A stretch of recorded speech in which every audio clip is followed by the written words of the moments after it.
நடைபெற இருக்கும் நாடாளுமன்ற தேர்தலில் இரட்டை இலை சின்னத்தில்தான் போட்டி என ஓ பன்னீர்செல்வம் பேட்டி. இரட்டை இலை யாருக்கு என்பதில் மீண்டும் இழுபறி ஏற்படுத்த முயற்சியா?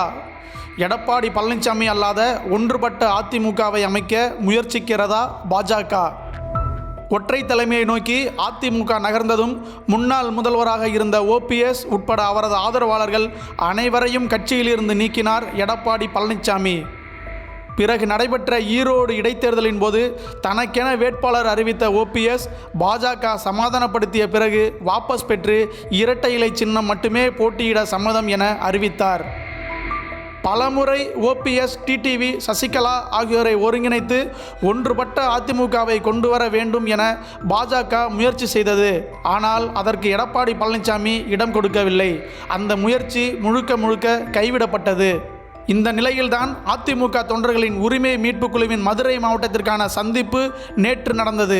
இதில் ஓ பன்னீர்செல்வம், வைத்தியலிங்கம், ஜேசிடி பிரபாகர் உள்ளிட்ட நபர்கள் கலந்து கொண்டனர்.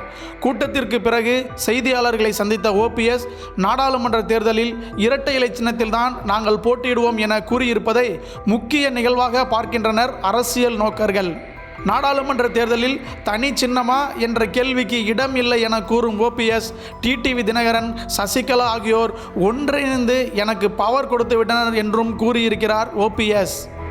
எடப்பாடி பழனிசாமியால் வெளியேற்றப்பட்ட பிறகு முழுக்க பாஜகவை நம்பி மட்டுமே பயணித்து கொண்டிருக்கிறார் ஓபிஎஸ். இத்தனை நாட்களாக அதிமுக மீண்டும் ஒன்றிணையும் என கூறி வந்தவர் திடீரென்று இரட்டை இலை குறித்து பேசுவதை கவனிக்க வேண்டியதாக உள்ளது.